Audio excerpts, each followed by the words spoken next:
Guys, may bagong project. Ayan, gusto ni Mrs. maglagay daw ng bintana rito. Ayan.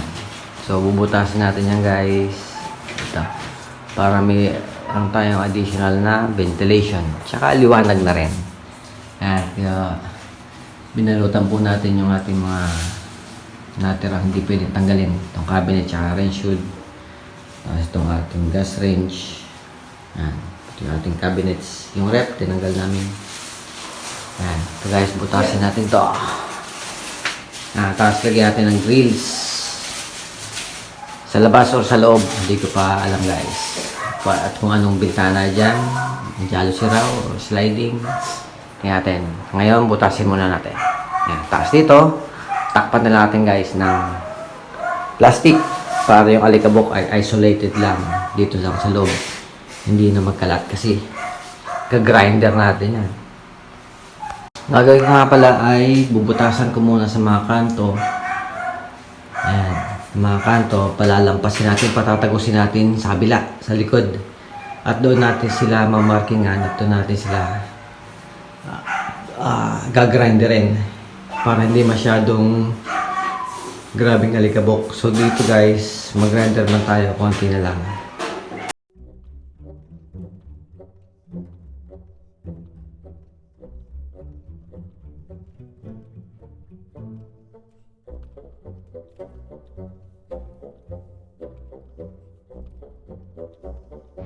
Butas natin. Yan.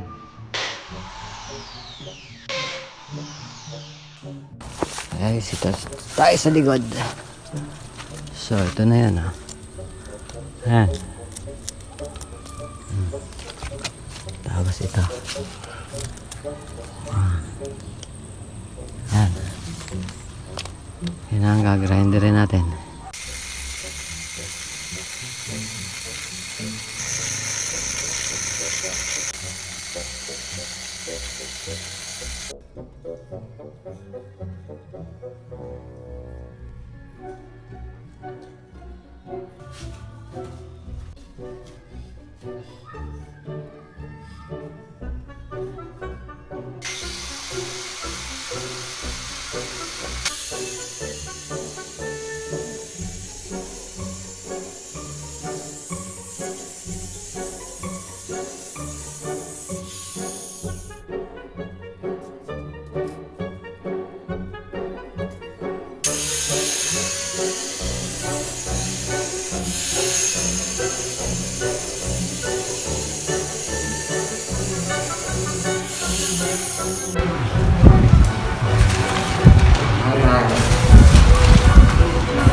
Mag-tik-tik basta kami si John.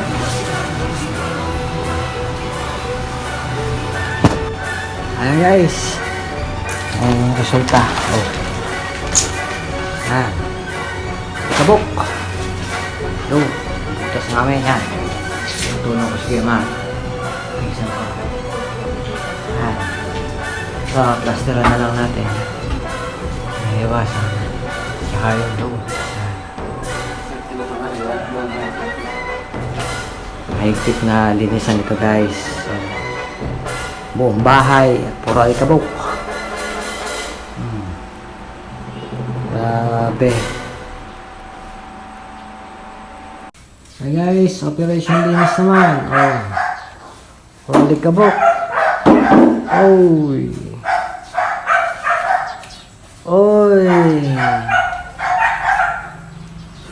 Ay. Dito kahit pa paano nalinis namin guys. Ayan. Linis na konti. Dito bukas naman. Tapos ito, tatanggalin pa natin yung kabilya. Iniisip natin guys kung sliding, kung owning, or jealousy. Pero mas preferred namin siguro jealousy. Para yung hangin is pasok. Kapag binuksan natin yung jealousy is full open siya. Yan, mas makakapasok ng mabuti ang hangin. Yan, linis muna kami. Alikabok, hanggang taas guys. Yung alikabok, pati dyan sa hagdan. Ito yung tripod natin, oh. Oh! Makatip pa naman yan, guys, diba?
Ay, pala, pag isok-sok, hindi ganyan na, naanuin mo yung sa edge.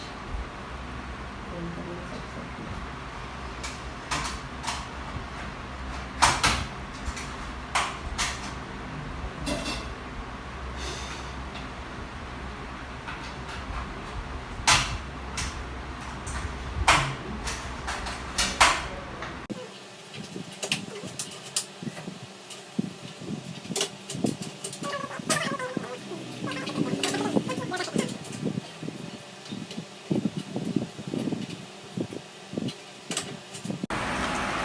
Ayan guys. So, jealousy na pinagay namin. Kulay brown. Ito yung, anong tawag sa jealousy na to? Ito, pa-plaster ako na lang. Skin coat. Tsaka yan yung natibag eh. Ayusin natin. Yung angle. Ayan guys, yung ating grills. Lagay natin dyan. Ito. Yung ating sataya. Ayan. Ayan. Try natin guys. Ito yung ating jealousy. Ano. Ito yung reflective glass. Expansion bolt na lang natin guys. Expansion bolt ang gamitin natin. Tapos ayan. Tapos welding natin yan dyan.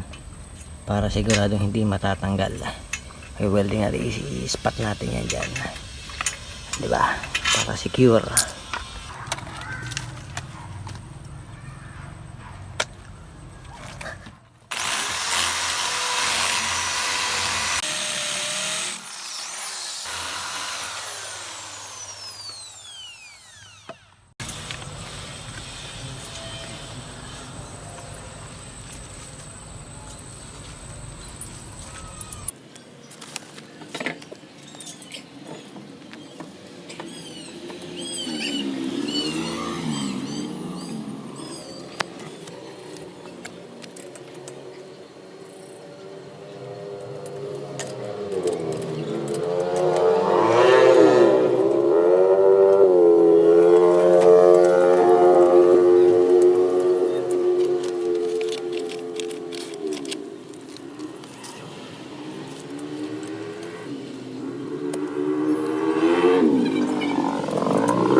Ayan guys, ito na yung ating bintana.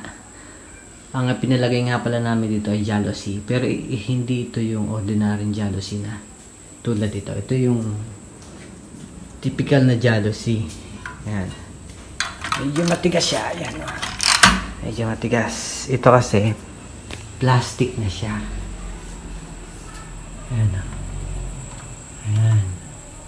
Kaya malambot siyang ano yun guys. Tapos ito, plastic na yung holder niya. Pero UV protected yata yan. Hindi basta-basta na lumulutong sa araw. Ayan na. Malambot siya. Tapos yung ating glass ay reflective. Ayan. Parang one-way mirror. Dito sa loob, kulay brown siya. Ayan. Tapos sa labas, para siyang salamin. Ayan. Tapos dito guys, dahil sa pagtik-tik natin ay talagang hindi maiwasang may mga matitibag. Ito ay pinlasteran ko na lang ng dini-IY natin plaster. Ayan, kaya ganyan siya kaganda. Diba? Tapos, ano na lang natin guys ng skim coat. Skim coat na natin pati doon. Ayan, dini-IY lang natin. Kaya ang gaganda, di ba?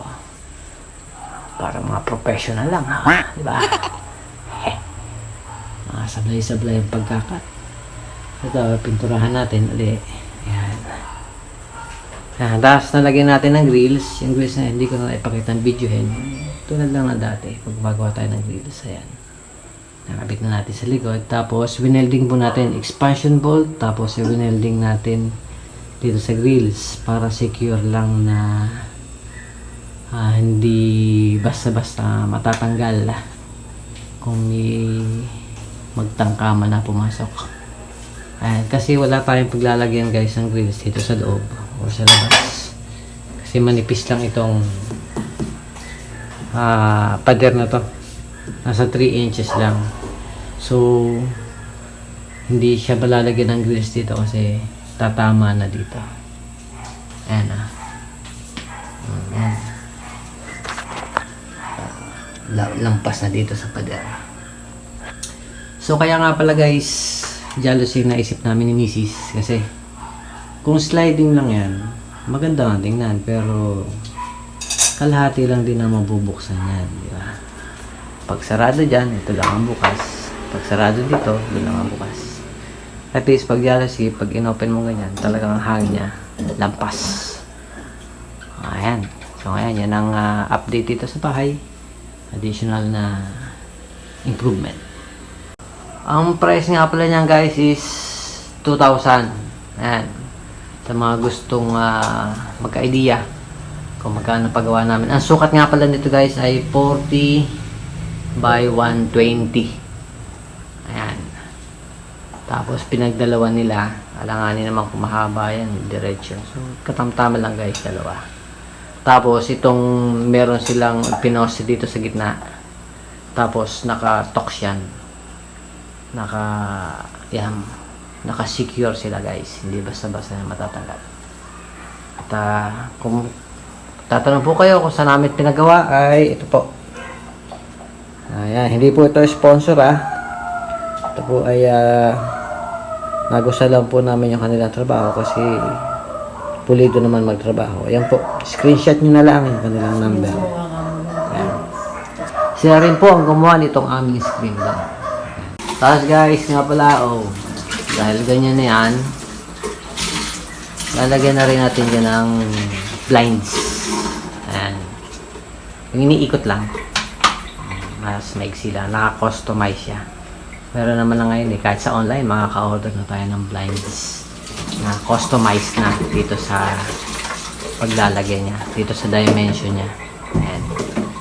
So, yun ang sunod nating project guys pagka may budget na. Ayan.